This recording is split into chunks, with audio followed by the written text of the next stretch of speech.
자, 똑바로 서자 균형 자세입니다. 신경과 전문의 장민호 선생님의 네 번째 수업입니다. 큰 박수로 청해 듣겠습니다. 네, 앞서서 이 교수님들 강연 듣고 나니까 제 목, 허리, 무릎, 어깨가 다 아픈 것 같은데 이따 방송 끝나고 진료 좀 받고 가야 되지 않나 싶습니다. 어디 아프세요? 저 지금 어깨가 너무 아파가지고 아까 저 수술하는 영상 보고 정말 깜짝 놀랐습니다. 석회화 건염은 아닐지 한번 상담 한번 받아보세요. 여쭤봐야 될 것 같아요. 아마 공감하시는 분들 많으실 텐데 예. 자, 이렇게 근골격계 건강함을 지키는 것도 중요하지만 우리가 바르게 살기 위해서는 균형 장애도 잘 알아보셔야겠죠. 저한테 찾아오셨던 60대 남자분이 있었는데 순간적으로 걸어갈 때 어찔하면서 넘어질 것 같았다. 그리고 땅이 좀 기울어지는 것 같이 내 몸도 기울어지는 느낌이 들었다. 그래서 제가 환자분께 혹시 어지러우셨냐라고 여쭤보니까 아니라고. 어지러운 느낌하고는 좀 다르고 몇 년 전에 내가 이석증도 알아봤는데 그때하고는 너무 달랐다고 말씀하셨어요. 또 옆에 아내분이 계셔서 제가 아내분께도 좀 여쭤봤는데 아내분도 보기에는 별로 이렇게 이상이 없는 것 같은데 왜 저렇게 균형을 잘 못 맞추는지 모르겠다 이렇게 말씀을 하셨어요. 그러니까 본인은 중간중간에 좀 어찔어찔하면서 넘어질 것 같기도 하고 또 이렇게 어찔하지 않을 땐 가만히 누워 있는데도 공중에 붕 떠 있는 것 같은 느낌도 들고 침대 밑으로 쑥 꺼지는 것 같은 느낌도 드니까 자기는 일상생활에 불편한데 병원 가봐도 진단명이 안 나오고 주변 사람들도 이렇다 하게 인정해 주질 않으니까 너무 의기소침해 주셔서 오신 거예요. 스트레스 받으셨겠다, 진짜. 거기다가 이제 우울증 증상까지도 조금씩 아유, 보이실 그 정도로 정도로. 굉장히 힘들어 하시더라고요. 자, 이 환자분처럼 명확하게 어지러운 건 아니지만 몸의 중심을 맞추기 좀 어려운, 좀 흔들리는 것 같은 균형 장애를 호소하시는 분들이 무척 많습니다. 자, 이런 경우에 이 원인을 제대로 파악하지 못하고 방치했다가는 낙상으로도 이어질 수 있기 때문에 이 균형 장애에 대해서 오늘 좀 자세히 알려드리겠습니다. 야, 진짜 낙상이면 너무 위험하니까 잘 그럼요. 알아야 될 것 같은데 네. 그러니까 어지럼증하고 조금 다르다는 거잖아요. 맞습니다. 어지럼증하고 그럼 균형 장애를 좀 어떻게 차이를 둘 수 있을까요? 겉으로 보기에는 몸이 좀 흔들리니까 비슷하게 보일 수도 있지만 실제로는 전혀 다른 원인 때문에 발생합니다. 보통 어지러움증 하면 귀 속에 들어있는 전정기관의 기능이 떨어지면서 생기는 세상이 빙글빙글 도는 것 같은 느낌이 들죠. 이런 경우에 이제 이석증과 같은 질환을 의심해 볼 수 있는데 보시는 것처럼 세상이 도는 느낌에 구토하는 증상들도 나타날 수 있고 근데 가만히 누워 있으면 또 좀 편안해지거든요. 근데 일어나서 돌아다닐 때 굉장히 어지럽고 이비인후과에 가서 전정기능 검사를 해보면 원인이 나오게 되죠.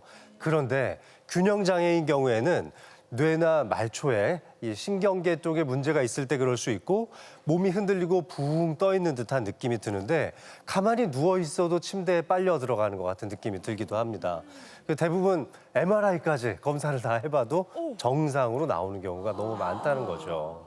그러니까 누웠을 때도 아예 이렇게 어지럼증은 조금 괜찮아지는 반면 균형 장애는 빨려 들어가거나 쑥 꺼지는 느낌이 네. 드니까 이런 데서 좀 차이를 둘 수가 있겠네요. 맞습니다. 그러면 원인이라고 하면 이 신경계 쪽에 문제가 생겨서 네. 그런 건가요? 그러면? 그렇습니다.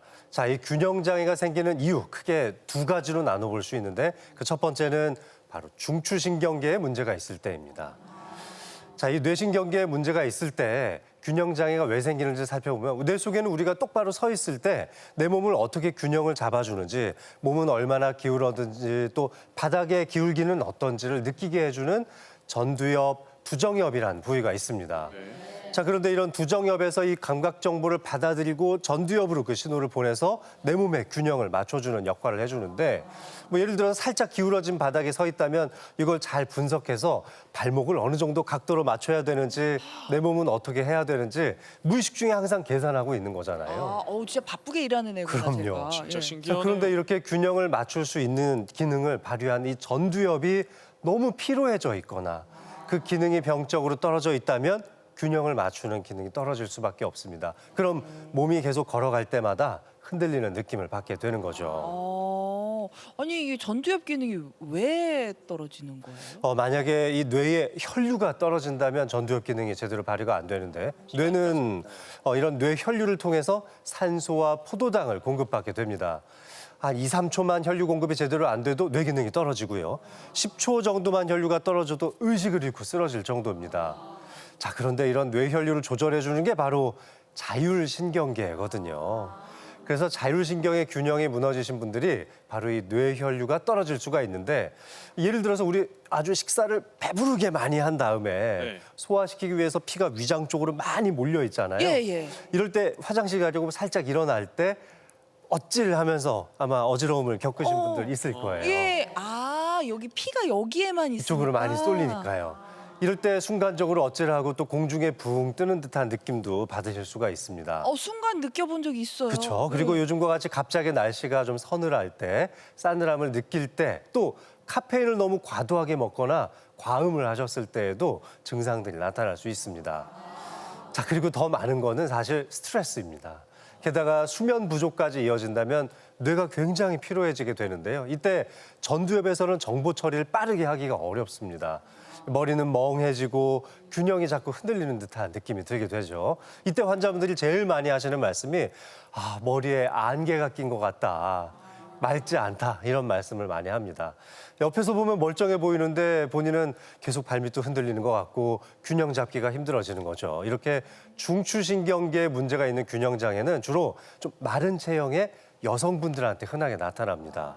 또 이제 남성분들 중에서는 술 좀 자주 드시는 분들 그리고 스트레스 잘 받는 예민한 성격인 분들한테 좀 잘 나타나죠. 우리 흔히 기립성 저혈압이라고 그래야 되나요? 네네 이게 좀 맞습니다. 이렇게 증상이 마른 비슷하네요. 여자들이 이렇게 갑자기 일어설 때 어질하는 그렇죠. 그런 느낌인 건가요? 맞습니다. 지하철에서 예. 픽 쓰러져서 오시기도 하죠. 자, 그런 이런 느낌. 증상들 식사 후에 어지러움증 또 음주 후에 카페인 섭취 후에 공중에 붕 뜨는 듯한 느낌이 있다면 병원을 방문해서 자율신경 검사를 받아보시면 아니 근데 좋겠습니다. 검사 아까 어렵다고 했잖아요.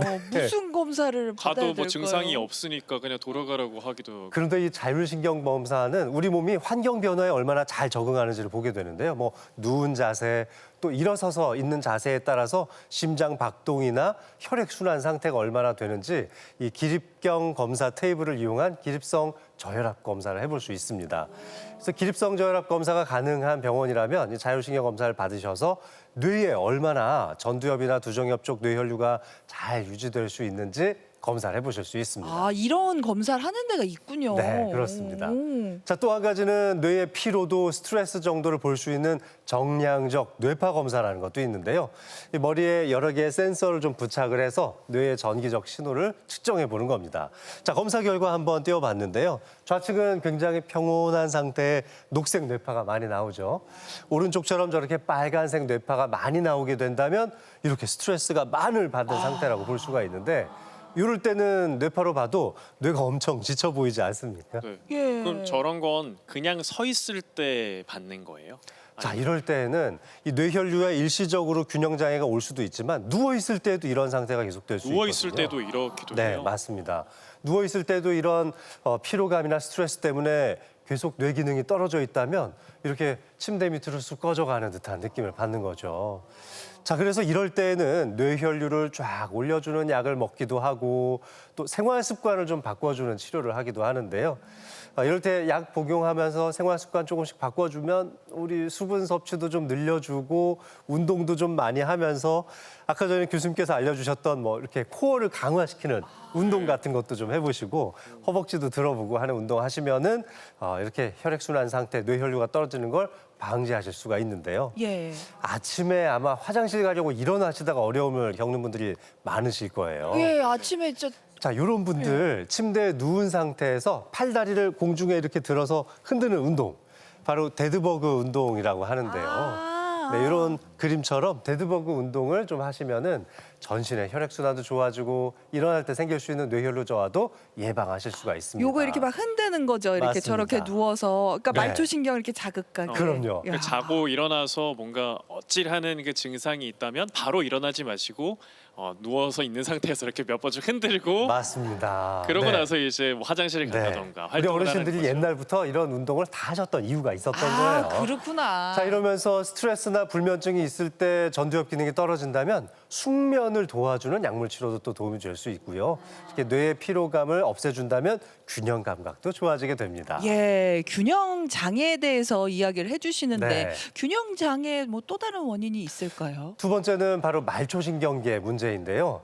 이 뇌가 어떻게 움직여라, 느껴라 하는 거는 다 말초에서 그 신호가 전달돼야 그 신호를 분석해서 손과 발 근육을 조절해 줘서 그 감각을 다시 되돌려주는 역할을 하는 건데, 자, 그런데 말초신경계가 망가졌다면 그 신호를 분석하기가 굉장히 어려워지죠.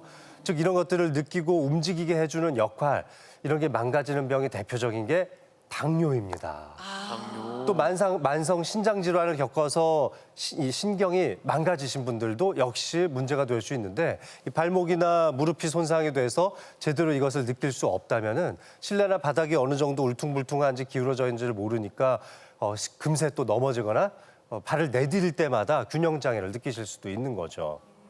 자, 이럴 때 발목과 그 각도가 얼마나 꺾어져 있는지를 잘 계산해서 우리의 감각을 잡아주고 몸이 어디로 기울어져 있는지 뇌가 제때 인식하지 못한다면 걸을 때마다 구름 위를 걷는 것 같은 느낌이 들 수 있는 거예요. 엘리베이터, 에스컬레이터 탈 때 이렇게 출발할 때 내릴 때 어찔어찔 하시는 분들 있잖아요. 예. 또 가만히 서서 이렇게 양말을 갈아 신거나 바지 갈아입으시다가 넘어지는 경우도 많습니다.